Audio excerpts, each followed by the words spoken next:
चले स्टार्ट। सभापति जी, जब से इस विश्वविद्यालय ने अपना नया रूप धारण किया है, तब से यह पहला अवसर है कि मैं इसके आचार्यों और स्नातकों से अपनी कुछ बात कहने के लिए यहाँ आया हूँ। भारत में जिन विश्वविद्यालयों को इस दृष्टि से कि उनकी स्थापना को अभी पूरे 50 वर्ष भी नहीं हुए हैं नया कहा जा सकता है, उनमें वाराणसी विश्वविद्यालय को छोड़कर संभवतः यही विश्वविद्यालय सबसे पुराना है। किंतु अभी कुछ ही दिन पहले इसने अपना वर्तमान रूप ग्रहण किया है।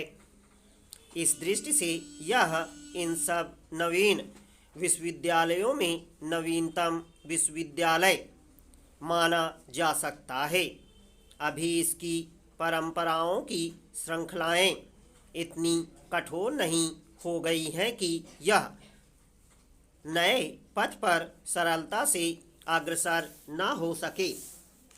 अतः मैं इससे यह आशा करता हूँ कि यह अपनी शिक्षा का ढंग कुछ ऐसा रखेगा जिसमें कि यह मानव जीवन की शिक्षा के सब प्रयोजनों को पूरा कर सके।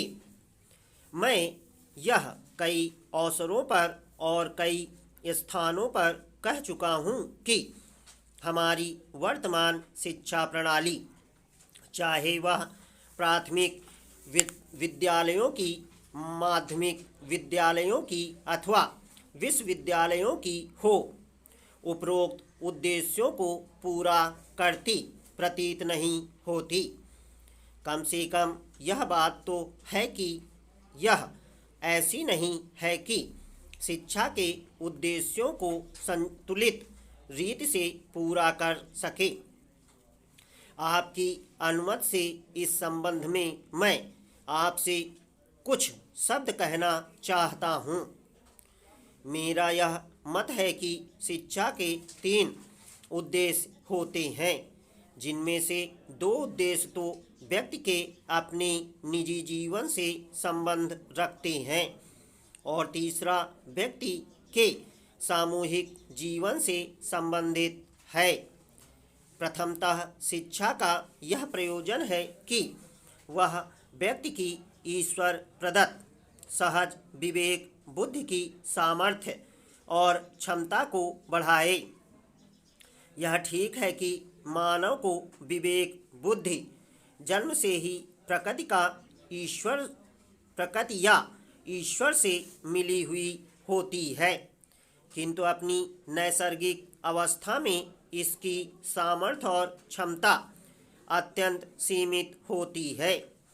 यदि कोई व्यक्ति केवल उसी के सहारे छोड़ दिया जाए तो अपनी देशकाल की सीमाओं के कारण वह उससे न तो अपना ही कोई लाभ उठा सकेगा और न अपने अन्य भाइयों का कोई भला कर सकेगा।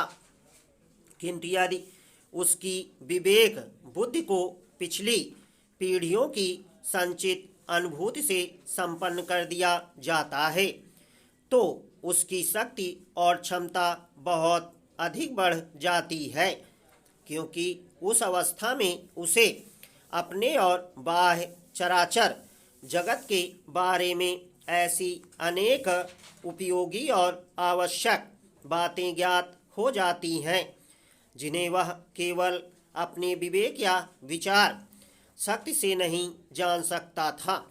दूसरे शब्दों में, इस प्रक्रिया द्वारा उसकी विवेक बुद्धि इतनी सक्षम और सामर्थ्यवान हो जाती है कि उसके सहारे वह अपने को और अपने चारों ओर के जड़ और सजीव जगत को समझने और उसमें रहकर अपने जीवन को ठीक दिशा में चलाने के योग्य हो जाता है।